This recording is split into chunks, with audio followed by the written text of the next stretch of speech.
हरिओम मेरे प्रिय धनुराशि के साथियों, धनुराशि वालों, अगर आप पिछले 2 सालों से बहुत ज़्यादा पीड़ित, परेशान और अपनी लाइफ में बहुत टूट चुके थे, तो ये संघर्ष अब खत्म होने वाला। आपको लगा होगा कि जिंदगी आपको पीछे खींच रही है, रफ्तार फंस सी गई है, धुंध छाने का नाम ही नहीं ले रही। लेकिन याद रखिए, हर काली रात के बाद सवेरा तो होता ही है। यह वीडियो 2026 के उसी सुनहरे सवेरे का ब्लूप्रिंट है। 2025 में आप सवालों के जाल में उलझे रहे, लेकिन 2026 आपके लिए जवाब लेकर आ रहा है। ज्योतिषी गणना का एक ही मंत्र है, इस साल के लिए स्पष्ट दिशा और पक्के परिणाम, clear direction and definite result. 1 जनवरी से 31 दिसंबर तक हम हर उस मोड की बात करेंगे जहां आपकी किस्मत करवट लेगी, चाहे वह जनवरी का आर्थिक लाभ हो या जून का आध्यात्मिक परिवर्तन। यहां कही गई हर बात के पीछे एक ठोस तर्क होगा, कोई हवाई वादे नहीं। जब आप क्यों समझ जाएंगे तो कैसे का रास्ता अपने आप खुल जाएगा। तो चलिए 2026 के सितारों को मिलकर डिकोड करते हैं। दोस्तों, मैं आपके आचार्य रीतू आपका हार्दिक अभिनंदन करती हूँ आपके ही ज्ञान दर्शन यूट्यूब चैनल में राशि चक्र में स्वागत। अगर आपको हमारा वीडियो पसंद आता है तो प्लीज़ वीडियो को लाइक करें, शेयर करें और चैनल को सब्सक्राइब जरूर कर ले धनु राशि की हर एक छोटी बड़ी अपडेट के लिए। साथ ही इस साल की कहानी को समझने के लिए हमें सबसे पहले उन 3 बड़े ग्रहों को देखना होगा जो इस साल के गेम चेंजर साबित होंगे। सबसे पहला फैक्टर है अंक ज्योतिष। अगर हम 2026 को जोड़े 2 + 0 + 2 + 6 तो योग आता है 10, यानी कि एक अंक 1 का स्वामी कौन है? सूर्यदेव। धनु राशि की कुंडली में सूर्य कौन है? सूर्य आपके 9वें घर यानी भाग्य भाव के स्वामी है।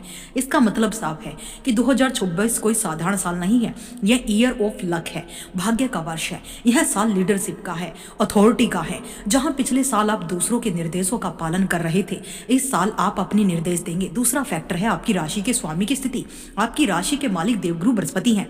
इस साल एक बहुत बड़ी यात्रा करने वाले हैं, अतिचारी तो हैं। साल की शुरुआत में वह आपके 7वें घर में होंगे, बिजनेस और पार्टनरशिप के घर में। लेकिन 2 जून 2026 को एक बहुत बड़ी खगोलीय घटना घटेगी। गुरु अपनी उच्च राशि में फिर से प्रवेश करेंगे। ज्योतिषी में उच्च का गुरु एक बहुत बड़ा वरदान माना जाता है। हालांकि यह आपके 8वें घर में जा रही है, जो कि थोड़ा रहस्यमय घर है, लेकिन उच्च का ग्रह जहां भी बैठता है वहां विस्तार करता है। यह आपके जीवन में एक ऐसा बदलाव लाएगा जो ट्रांसफॉर्मेशनल होगा। तीसरा फैक्टर है शनि की ढैया। जी हाँ, मैं जानती हूँ ढैया शब्द सुनकर थोड़ी चिंता होती है, लेकिन इसे हम कल्याणकारी ढैया कहेंगे। पूरा साल आपके चौथे भाव में शनि रहेंगे, लेकिन डरने की कोई जरूरत नहीं है। शनि चौथे भाव में 4 साल रहेंगे और ज्योतिषीय गणना बताती है कि 28 नवंबर 2025 को ही वह मार्गी हो चुके थे। अब शनि आपको दंड नहीं बल्कि डिसिप्लिन यानी अनुशासन सिखा रहे हैं। चौथे घर का शनि आपसे कह रहा है अपने घर की नींव मजबूत करो, अपनी माता की सेवा करो, शॉर्टकट मत लो। अगर आप यह करते हैं तो यही शनि आपको प्रॉपर्टी और सुख देंगे। और चौथा फैक्टर है साल का अंत। साल के अंत में 6 दिसंबर 2026 को राहु केतु का राशि परिवर्तन होगा। राहु आपके दूसरे भाव धन भाव में यानी धन भाव में राहु की एंट्री गजब, और केतु आपके अष्टम भाव में मोक्ष के घर में। यह साल का वह समय होगा जब आपकी आर्थिक स्थिति में एक एक्सप्लोजन आ सकता है, अचानक धन लाभ, लेकिन यह अपने साथ कुछ खतरे भी लाएगा जिनकी बात हम आगे करेंगे। तो कुल मिलाकर 2026 का खाका यह है कि शुरुआत आक्रामकता से, मध्य भाग में ईश्वरीय कृपा और अंत में भौतिक सुखों की प्राप्ति। अब हम समय के पहियों को घुमाते हैं और महीने दर महीने देखते हैं कि आपके साथ क्या होने वाला है। तो ध्यान से सुने, इस विश्लेषण को हम अलग अलग चरणों में बांटेंगे। साल की शुरुआत ही धमाकेदार हो रही है। 1 जनवरी 2026 की कुंडली देखिए, आपके लगन भाव में 1 2 नहीं बल्कि 4 प्रमुख ग्रहों का जमावड़ा, मंगल, सूर्य, बुध और शुक्र। अगर हम दृष्टि की बात करें तो कुल 7 ग्रहों का प्रभाव आपके एक साथ एक्सिस पर है। इसका मतलब क्या है? धनु एक अग्नि तत्व की राशि है और वहां सूर्य, मंगल जैसे अग्नि प्रधान ग्रह बैठे हैं। दोस्तों, आप साल की शुरुआत में रुकने वाले नहीं हैं। आपके अंदर गजब का आत्मविश्वास होगा। अगर आप पिछले साल डिप्रेशन, कंफ्यूजन में थे तो 1 जनवरी को आप शीशे में खुद को देखकर कहेंगे अब मेरी बारी है। फिर आती है 16 जनवरी। इस तारीख को नोट कर लीजिए। मंगल मकर राशि में प्रवेश करेंगे, यानी आपके दूसरे भाव में धन भाव में मकर राशि में मंगल उच्च के होते हैं। दूसरा भाव किसका है? धन का, बैंक बैलेंस का, वाणी का, कुटुंब का। मंगल कौन है? आपके 5वें घर के स्वामी, बुद्धि, संतान के मालिक। जब 5वें घर का मालिक उच्च का होकर धन भाव में बैठता है तो ज्योतिषी में इसे धन का भंडार कहा गया है। इसका परिणाम यह होगा कि 16 जनवरी से 24 फरवरी के बीच आपके पास खूब पैसा होगा, फ्लो बढ़ता हुआ तेजी से नजर आएगा। अगर आप बिजनेस करते हैं तो कोई बड़ी डील क्रैक होगी। अगर आप सैलरी का इंतजार कर रहे थे तो वह अब मिलेगी। जो पैसा बाजार में फंसा हुआ था मैं लौटने लगेगा। लेकिन सिक्के का दूसरा पहलू भी, दूसरा भाव वाणी का भी है। उच्च का मंगल वाणी में कड़वाहट, थोड़ा डोमिनेशन लाता है, इसलिए यह एक चेतावनी है। पैसा आएगा लेकिन उसके साथ घमंड भी आ सकता है। 16 जनवरी से फरवरी के अंत तक अपने परिवार वालों से बात करते समय अपनी टोन का ध्यान रखें, वरना पैसा तो होगा लेकिन घर में शांति नहीं होगी। इसके बाद 23 फरवरी को एक और योग बन रहा है, अंगारक योग। तीसरे घर में मंगल और राहु की युति। तीसरा घर पराक्रम का है, छोटे भाई बहनों का है। ज्योतिषी में कहा जाता है कि तीसरे घर में पाप ग्रह सबसे अच्छा फल देते हैं। यहाँ बना मंगल राहु का योग शत्रुहंता योग बनाएगा। अगर आप कोई कोर्ट केस चल रहा है, कोई कॉम्पिटिटर आपको परेशान कर रहा है, कोई ऑफिस पॉलिटिक्स आदमी आपको फंसा रहा है, तो 23 फरवरी के बाद वह लोग अपने आप रास्ते से हट जाएंगे। आपकी लॉजिकल थिंकिंग, साहस के सामने कोई टिक ही नहीं पाएगा।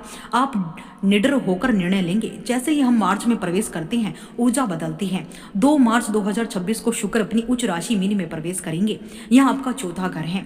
चौथा घर सुख का है, माता का है, गाड़ी का है, बंगले का है। शुक्र का यहाँ उच्च होना, शनि के साथ मिलना एक बहुत ही सुंदर योग बनाता है।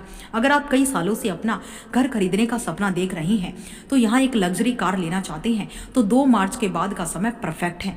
आपको ऐसे सौदे मिलेंगे जो आपके बजट और पसंद दोनों में फिट बैठेंगे। घर में कोई रेवेन्यूशन हो सकता है, माता जी के स्वास्थ्य में सुधार होगा।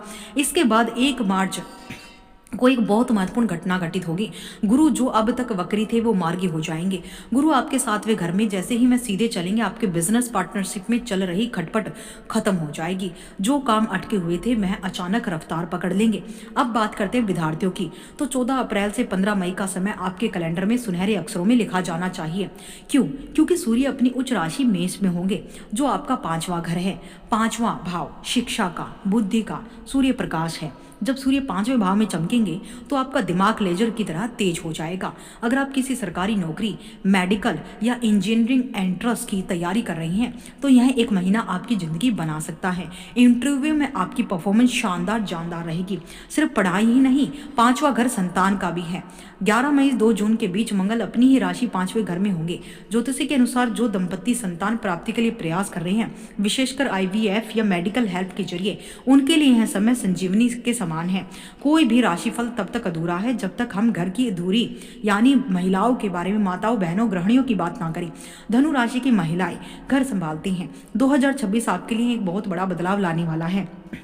अक्सर आप सबकी सुनती हैं, लेकिन इस बार ग्रह आपकी बात सुनेंगे। साल के पहले 5 महीने यानी जनवरी से मई तक गुरु आपके 7वें भाव में बैठे हैं। 7वां भाव सिर्फ पति का नहीं बल्कि सार्वजनिक छवि का भी होता है।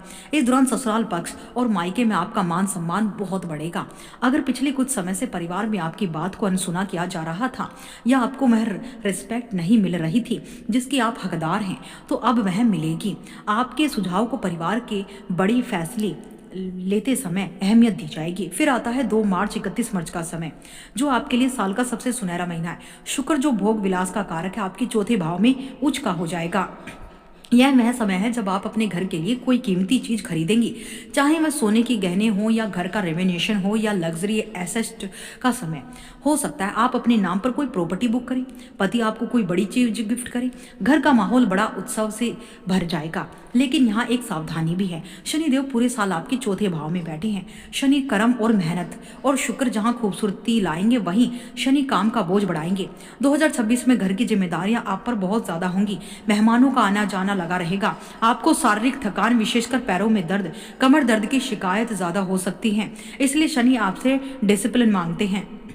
घर के काम में खुद को इतना ना खपा दे कि अपनी सेहत भूल जाएं। 2 जून के बाद जब गुरु 8वें भाव में जाएंगे तो आप एक नया बदलाव महसूस करेंगी। आपका रुझान पूजा पाठ, कीर्तन या रेकी हीलिंग की तरफ बढ़ेगा। अगर आप घर बैठे कोई काम शुरू करना चाहती हैं तो जून के बाद का समय उपयुक्त है। 8वां घर हिडन मनी का भी है। आप अपनी छोटी छोटी बचत से परिवार को जो है किसी बड़ी आर्थिक मुसीबत से बाहर निकालेंगी। तो मेरी सलाह यह है, मार्च में शॉपिंग करें, लेकिन जून के बाद अपनी सेहत और साधना पर ध्यान दें। अब हम साल के सबसे बड़े टर्निंग पॉइंट पर आते हैं। 2 जून 2026 दिन आपकी राशि के स्वामी देवगुरु बृहस्पति मिथुन राशि छोड़कर कर्क राशि में फिर से प्रवेश करेंगे। यह गुरु की उच्च राशि है, लेकिन यह गोचर हो रहा है आपके 8वें भाव में। ज्योतिषी में 8वें घर को अक्सर डर की नजर से देखा जाता है। ओकल्ट ज्ञान को, साधना को, गुप्त धन को, मृत्यु को, आयु को, रोग को, कष्ट को, घर को कहा जाता है। लेकिन रुकिए, ऋषियों ने कहा है कि जब कोई शुभ ग्रह 8वें भाव में उच्च का होता है तो वह विपरीत राजयोग का फल देता है। सबसे पहले तो स्पिरिचुअल अवेकिंग होगी, आप भौतिक दुनिया से थोड़ा उब जाएंगे। आपका रुझान अध्यात्म, मेडिटेशन, ज्योतिषी, गूढ़ रहस्यों की तरफ जाएगा, तेजी से बढ़ेगा। आप खुद को अंदर से बदलता हुआ महसूस करेंगे। दूसरा, हिडन वेल्थ। गुरु की दृष्टि यहाँ आपके दूसरे भाव यानी धन भाव पर पड़ेगी। 8वां घर दूसरों के पैसे का है। आपको अचानक कोई पैतृक संपत्ति, बीमा का पैसा, पुराना डूबा हुआ धन वापस मिलेगा। यह आपकी मेहनत की कमाई नहीं होगी, यह अचानक मिलने वाला धन होगा जिसे हम गुप्त रूप से देखते हैं। तीसरा, परफॉर्मेंस कनेक्शन। गुरु 8वें भाव में बैठकर 12वें घर को भी देखेंगे। अगर आप विदेश में बसना चाहते हैं या विदेश पढ़ना चाहते हैं तो 2 जून के बाद आपकी फाइल क्लियर हो जाएगी। लेकिन सावधान, 8वां घर लंबी बीमारियों का भी है और छोटे घर का स्वामी शुक्र 20 जून से 31 जुलाई फिर अक्टूबर तक का समय स्वास्थ्य के लिए संवेदनशील और थोड़ा गंभीर दिखाई देगा, क्योंकि शनि 4थे भाव में बैठकर लगन को देख रहे हैं और गुरु 8वें भाव में है। तो 2 चीजों का खास ध्यान रखिए, हड्डियों और जोड़ों, पैरों में दर्द, कमर दर्द ज्यादा होगा। दूसरा, पेट, पाचन, लीवर, पाचन से जुड़ी दिक्कतें बहुत ज्यादा बढ़ जाएंगी। लाख कोशिशों के बाद अपने खान पान को सात्विक रखें। 18 सितंबर का दिन बहुत विशेष है। इस दिन नीच भंग राजयोग बनेगा। मंगल नीच के होकर गुरु के उच्च एक साथ 8वें घर में होंगे। यह एक दुर्लभ घटना है। इसका मतलब समस्या के माध्यम से समाधान है। शायद आपके जीवन में कोई बहुत बड़ी मुसीबत आए और उस मुसीबत से आपके जीवन की किस्मत खुल जाए। यही समस्या से समाधान का भाव से भावाम है। बहुत बड़ी सफलता का रास्ता दिखाकर जाएगी। नौकरी छूटना, लेकिन उससे बेहतर बिजनेस शुरू कर देना। इसलिए सितंबर में घबराएं नहीं, ईश्वर की योजना पर भरोसा रखें। जैसे ही साल अपने अंतिम चरण में आएगा, आप राहत की सांस लेंगे। 31 अक्टूबर 2026 को गुरु सिंह राशि में प्रवेश करेंगे, जो आपका नौवा घर यानी भाग्य स्थान है। इसे ध्वजारोहण यानी फ्लैग होस्टिंग का समय कहा गया है। अब तक जो संघर्ष चल रहा था वह खत्म होगा। भाग्य का पूरा साथ आपको मिलेगा। आप तीर्थ यात्राओं पर जाएंगे। समाज में आपका मान सम्मान बढ़ेगा। अंत में 6 दिसंबर 2026 को राहु आपके दूसरे घर मकर राशि में, केतु आपके 8वें घर कर्क में प्रवेश करेंगे। राहु दूसरे घर में धन भाव में। राहु जो है एम्पलीफायर है, वह चीजों को बढ़ा देते हैं। साल के अंत में आपकी धन कमाने की इच्छा बहुत बढ़ जाएगी। राहु आपको ओवरनाइट सक्सेस या सट्टेबाजी की तरफ धकेल सकते हैं। यहां मेरी भविष्यवाणी है कि पैसा बहुत आएगा, लेकिन फाइनेंशियली एक्सप्लोजर होगा। लेकिन यहाँ एक खतरा है, राहु वाणी को कड़वी करता है। साल के अंत में पैसे के घमंड में आकर किसी का अपमान ना करें और कोई भी जो है गेट रिच की स्कीम में पैसा ना लगाएं, वरना साल भर की कमाई जा सकती है। दोस्तों, हमने बहुत सारी तारीखें और ग्रहों की बात की है। अब हम उपाय की बात करते हैं। देखिए, सरल भाषा में आपके लिए कोई रामबाण उपाय है। 9 ग्रहों से अगर आप सिद्धियां प्राप्त करना चाहते हैं, 9 ग्रहों से तमाम चीज़ें प्राप्त करना चाहते हैं, बिना किसी व्रत के, बिना किसी स्टोन की मदद के, तो आपको विष्णु सहस्त्र नाम का पाठ पूरे वर्ष करना है लगातार। चाहे आप हिंदी में करें, संस्कृत में करें, या फिर आप ब्रह्म मुहूर्त में अगर उसे सुनते हैं मनोवियोग के साथ, तो आपको इसके रामबाण जो है रिजल्ट मिलने वाली। ऐसी कोई इच्छा है ही नहीं जो आपकी पूरी ना हो। ऐसा कोई मनोव्रत है ही नहीं जो आपका पूरा ना हो। ऐसा कोई काम ही नहीं है जो आपका पूरा ना हो। तो ये सर्वश्रेष्ठ और रामबाण आपका उपाय है। और भगवान हनुमान जी की सेवा निरंतर करना आपके मंगल जीवन को करे।